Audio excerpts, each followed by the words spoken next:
morning and welcome to Morning Movie News. We've had a lot of talk about people from movies going to television, but it looks like it's still a two-way street as today's episode is all about people on TV going to movies. First up, Lonely Island. That's, of course, the comedy group with Andy Samberg, Jorma Taccone, and Akiva Schaffer. They, of course, rose to fame on Saturday Night Live with their digital shorts, especially their musical ones, and they've parlayed that into a pretty solid career, somewhat in film. They've dabbled in film, but especially on television, particularly Andy Samberg, finding some success moving to primetime with Brooklyn Nine-Nine. He even won a Golden Globe for that. Forget the fact that the Golden Globes are on NBC and they're hosted by NBC talent and NBC shows maybe win more than others. I'm just putting it out there, whatever. As Ricky Gervais says, it's not like you can't buy one, right? But anyway, Andy Samberg, I think he's growing on me. I think he's talented, and I do think Akiva Schaffer and Jorma Taccone are quite talented as well. And I have enjoyed some of their songs quite a bit. Maybe not as much as others. I never really got behind the whole dick in a box craze. Maybe that's a guy joke. I'm not sure. But I loved I'm on a Boat, and then I particularly loved my favorite of theirs to date would have to be Jack Sparrow with Michael Bolton. I thought that was really clever, and I actually bought that song and have listened to it many a time. Also, I did not know this, but were you aware that they did Everything is Awesome for the Lego Movie? They wrote it and co-performed it. So I think that's a great little bit of information that they didn't get enough credit for. I think the publicity department, at least their publicists, really let them down. But now they're going to make a movie. Now, they made that movie Hot Rod, as you might recall, right after they hit the big time on SNL. But it never went anywhere, and I think it did cool the enthusiasm for them a little bit in Hollywood. They were like, well, you guys pretty much are only good in digital sketches, or digital shorts, but they've proven some success in other places, so perhaps that's why they're getting a second shot. So Universal is developing it, and Judd Apatow is overseeing it, so that's very promising for them to really get on board the Judd Apatow Express to the front of the comedy line. And good for Judd Apatow to diversify his portfolio. He, of course, discovered, or at least put Lena Dunham on the map. He did the Anchorman movie, just Anchorman 2, which I thought was really very good. It was actually one of my favorite movies last year, as you might recall. And so now he's working with Lonely Island. And this is going to, of course, be a story that focuses on music. All three will star, but Andy Samberg is the only one I think will be acting and writing, whereas both Taccone and Schaffer will be directing. They have directing experience before. I just want to make sure I get it right. Schaffer directed Hot Rod, that one that didn't work out, and The Watch, which also didn't work out. But hopefully Taccone will balance him out a little bit because Taccone directed MacGruber. I actually thought that was a pretty strong film, especially I think it was one of the better SNL films. Up there with stuff like A Night at the Roxbury, etc. You know, not something to write home about, but very enjoyable nonetheless. But then Taccone's also done quite a bit of television. He's done episodes of Parks and Recreation and then Andy Samberg's Brooklyn Nine-Nine. So I think this is a solid bet, especially if they're going to factor their music in so heavily. But I'm curious to know what you guys think. Do you think that Lonely Island has the ability to deliver a feature-length project, or do they only work best in short bursts? You know, their digital shorts, and also, of course, their songs. Those are all shorts. But do you think that, for instance, they come up with humor also like Laser Cats, which I also never got? Do you think that maybe they're a little bit too niche, a little bit too out there, not mainstream enough, I guess is what I'm saying, to really succeed on a feature level? But Judd Apatow is mentoring them. He will be their Obi-Wan and tell them how to appeal better to the mainstream. Hopefully. We'll see. Because even Lena Dunham is successful, but to a niche audience. I don't know how she would succeed on the big screen either. All right, so that's the first story of the day. Who else is transitioning to film? Well, if you're a fan of the Americans, which I've become over on FX, Matthew Rhys, who plays our male Russian spy opposite Kerry Russell, has gotten a movie deal. He actually has a couple of movies. He'll work on this one after he finishes shooting another one that he's doing. But I think this is a pretty high project, a pretty high-profile project for him to be associated with. And as you can see, it got him a lot of headlines yesterday, whereas other film roles have not. He's going to be the evil chef to Bradley Cooper's good chef in this chef comedy that the Weinstein Company is putting together. Now, obviously, they have to follow Jon Favreau's Chef, which I think they hadn't initially anticipated, but we'll see what they come up with. Also, as many people are pointing out, Bradley Cooper, one of his first big roles was playing a chef on television in Bad Boy Chef. And this almost seems like a movie version of that.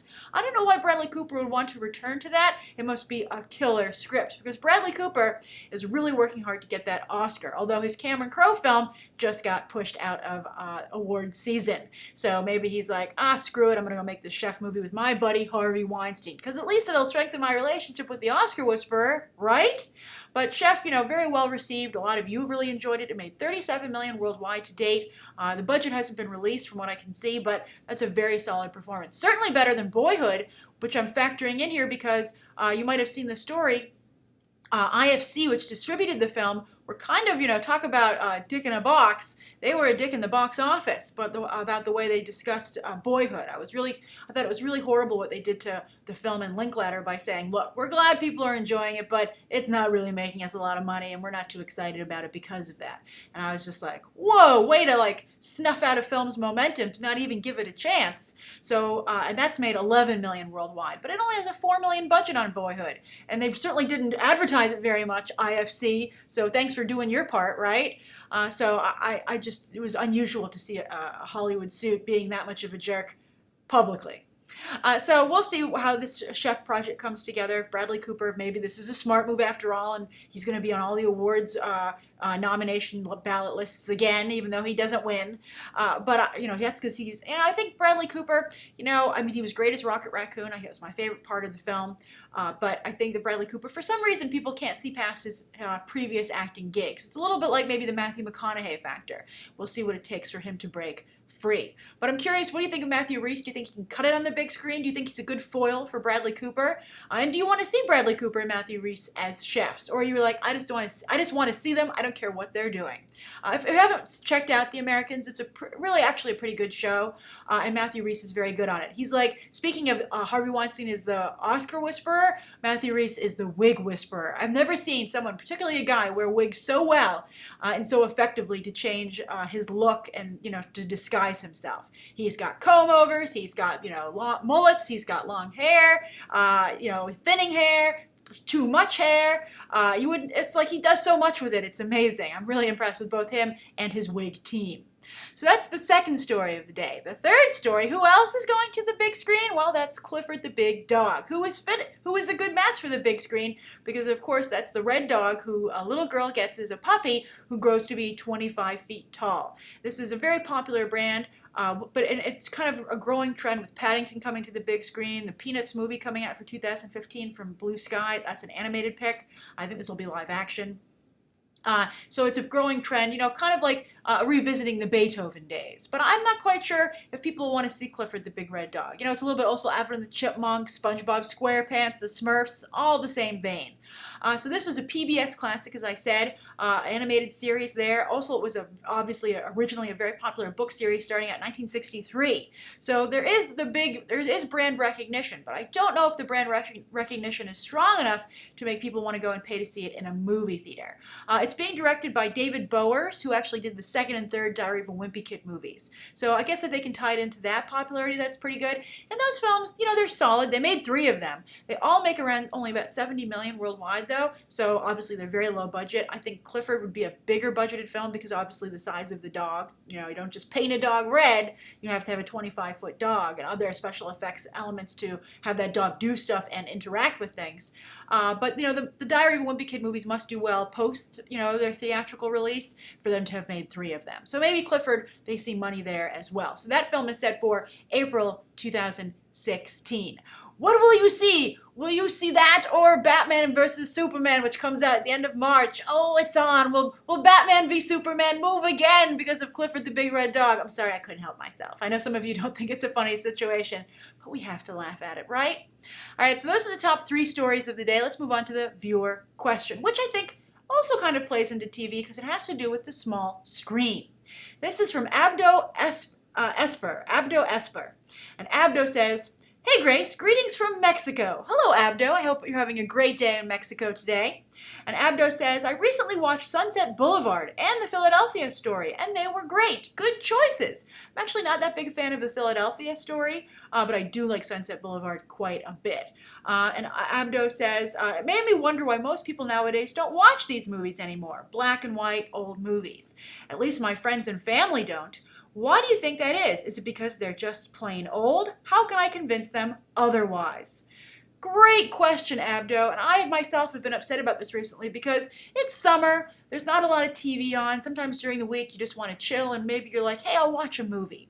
But I can't find any classic films. Turner Classic Movies on Demand, they have very poor offerings right now, I'm afraid.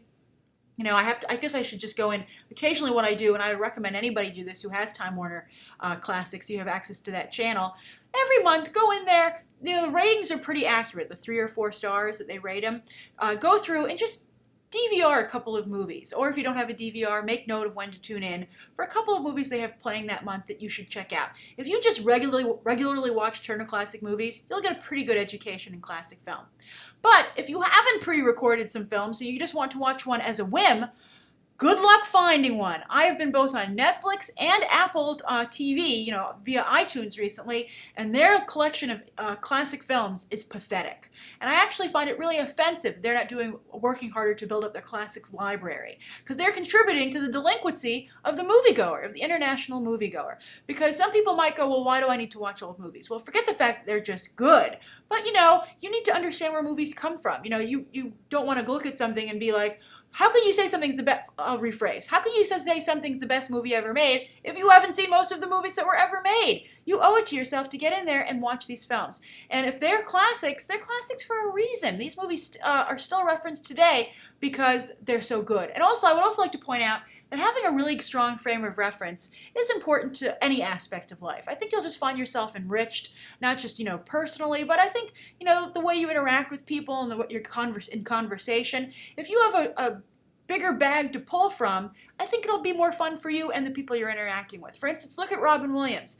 As I said, I've been watching a lot of Robin Williams movies recently, classics in their own way, Mrs. Doubtfire and Good Morning Vietnam. And when you follow his comedy, his grab bag is really, it's like he has the Mary Poppins of reference bags. It's just bottomless. And I'm just really impressed. And he's able to, I think, mix it up and keep going because he has so much material to draw from. And so if you want to understand sometimes what he's referencing, and also, people reference this stuff all the time. So if you ever find yourself often being like, what are they referencing? What are they talking about? I don't get it. Maybe you need to see more things. So I would definitely go back and watch some classic films. You might not be aware of this, Abdo, but if you follow me on Twitter, every Friday I recommend a classic film that has to do with the films that have been released that week, or one of the films that have been released that week, just so you can get a little bit of guidance. But really, I think Turner Classic Movies is a great way to start out.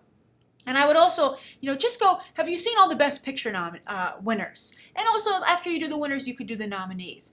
But that's a pretty good, ruler to go by, or at least to start, a good guide, because, often those films, they were nominated for a reason, or, sometimes it's political, but it's political for a reason. Go check those movies. So I would definitely watch that. I think the film noir that you watched, Abdo, from Sunset Boulevard is great. There are a lot of great movies like that. Alfred Hitchcock, Psycho, a lot of his films are very good. I mean, there are a lot of directors who worked in black and white, and to miss out on their material is not very good at all. For instance, there's a film called Marty about a New York guy, I believe he's a bus driver, but it really just, it's like, it's not some hero or anything, and it's just a really good, solid black and white movie. So, and as far as convincing your friends and family, Abdo, to watch these movies, you should just, say, don't you think you should be somebody who's seen all these Oscar-winning films? Don't you want to see these films that, don't you want to know why they've stood the test of time?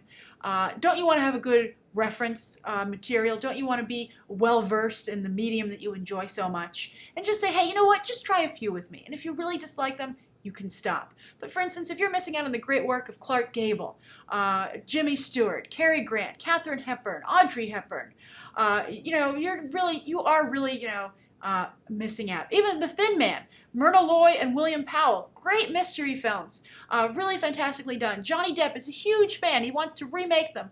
That's how popular they were and how much they struck a chord with, even some movie stars that you might really respect. So there's maybe your first argument, Abdo. All right, thank you so much for your question. Thank you so much to everybody for tuning in. Please write down below what you think of today's top 3 stories, the viewer question, and anything you'd like to see covered on Monday, any questions that you might have. Also, I'm traveling the first week in September, so I'm not going to take a break this time, so there'll be all viewer question episodes. So I'm going to start filming them beforehand, so I don't have to kill myself right before trying to get out so many episodes the weekend before. So, this is the time to submit your question if you've ever been thinking of it, because odds are increased that it'll get answered. So thank you so much for watching, and you can check out some more episodes right now.